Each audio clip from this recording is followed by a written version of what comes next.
আপনার সাথে আমরা দুষ্করিলেন আপনারা বুঝতে পেরেছেন আপনারা বুঝতে পেরেছেন আপনার সাথে আমাদের দুশ্মনী আছে তাই আমি ওইসব বন্ধু ভাইদেরকে বলবো একদিন একটা ঘুরে বলতেছে চল্লিশকে শুরু করে হয় যেগুলো ফলো করতে হবে তাহলে আসুন ওই চল্লিশ সন্ন্যাসের বসেন আমরা ফলো করছি ওই ফেরাবি সাহেবকে আমরা মানব না আমাদের কোনো আপত্তি নেই আমরা আপনাদেরকে মাথা তাজ ধরে রাখবো অন্যথায় আপনারা ফেরাবির সঙ্গে যতদিন থাকবেন ততদিন বাংলার জমিনে ওই সব ব্যক্তিদের কোনো আস্থা হবে না হবে না হবে না হবে না ইনশাআল্লাহ সংগ্রামী উপস্থিতি এখন আপনাদের সামনে সংগীত বক্তব্য প্রদান করবেন জেলা ঐতিহ্যবাহী দৌলত খান চৌধুরী মাদ্রাসার সম্মানিত মহাদিস বিশিষ্ট আলেমগীর জেলা হযরত মাওলানা মুস্তাফিজ সাহেব জেলা হযরত মাওলানা মুস্তাফিজ সাহেব আলহামদুলিল্লাহ ওয়াসসালাতু আলাইহি সমাজ উপস্থিতি আমার হাতে আসাধ্য লাগে ভোলা মেলার মতো এমন পবিত্র ভূমিতে খুনি বাহিনীর মতো এত অপবিত্র পুরা ইসলাম নামে ভণ্ডামি কিভাবে তারা দুর্সাহস পায় শুধু ভোলা ঈদটা মসজিদ নয় দৌলত খান লাল মহন্ত সহ ভোলা জেলার কোন মসজিদের পবিত্র ভূমিতে ভণ্ড সারাদিনের গ্রুপদেরকে পুরোভাবে কার্যক্রম চলতে দেবে না ইনশাআল্লাহ আমরা এতদিন ধরে বলছি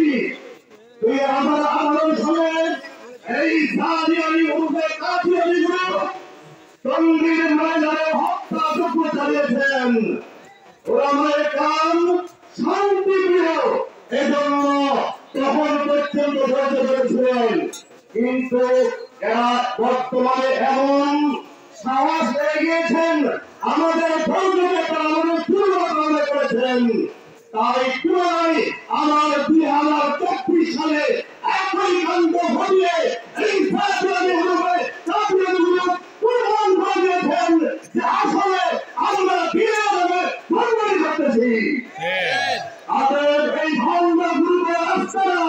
ভোলা জেলায় হতে পারে না আমি জেলা প্রশাসককে বলব আপনি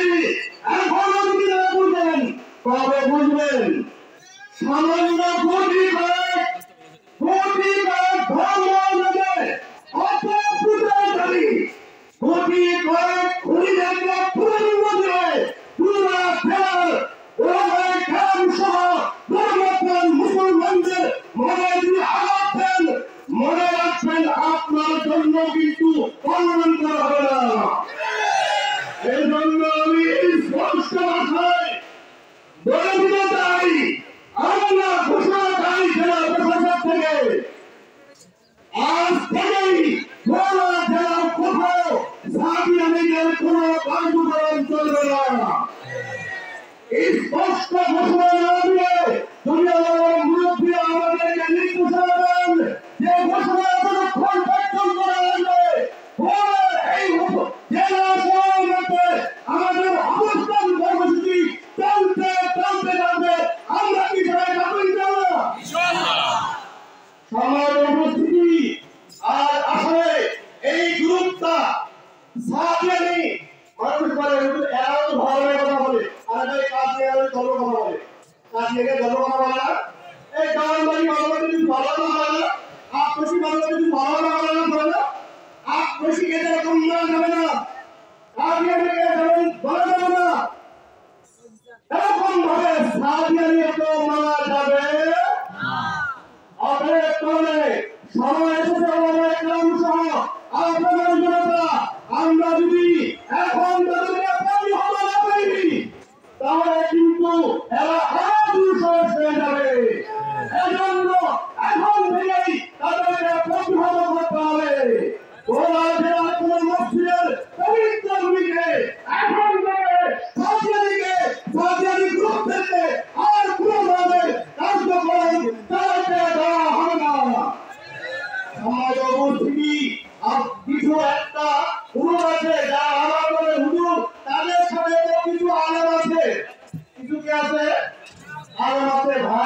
সব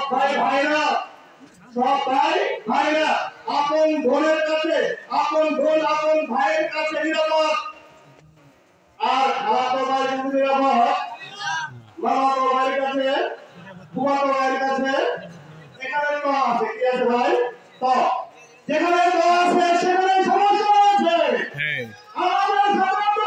আছে, আপনার এখানে সমস্যা আছে। ওলামায়ে কেরাম হলো ইসলামের আপন ভাই, আর যারা দুই চারজন মুর্তি একজন আনন্দ আছে, এরা হলো ইসলামের খালাতো ভাই। খালাতো ভাইয়ের কাছে যেরকম খালাতো ভাই নিরাপদ নয়, এরকম ভাবে আনন্দের কাছে ইসলাম নিরাপদ নয়। এই আনন্দের থেকে সম্পূর্ণ এদের থেকে সম্পূর্ণ সম্পূর্ণভাবে বিচ্ছিন্ন করতে হবে। এবং এরা যদি আসলে ধর্মের কথা বলতো তাহলে অবশ্যই ভাই হয়ে কাজ করতো, যাতে করে এই ভণ্ড গ্রুপ, খুনি গ্রুপ, এই সুবিচার করবো না যে আমরা ধর্মে কাজ করি। তাই আমাদের মুরব্বীরা মিছিলে চলে আসছেন। আমি মুরব্বীদের বলবো,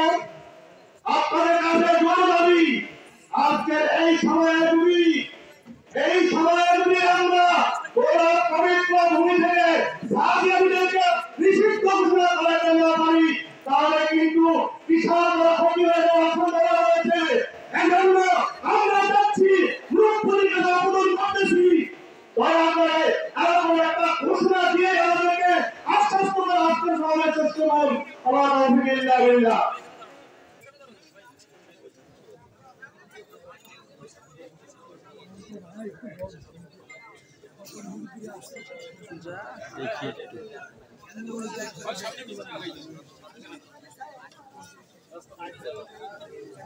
সম্মানিত উপস্থিতি,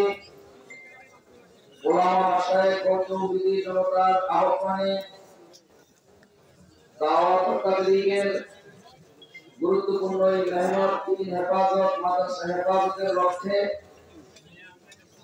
আয়োজিত আজকের এই অবস্থান কর্মসূচির আমাদের মুরব্বিয়ানে কেরাম পরামর্শ করে স্টেজে এসেছেন।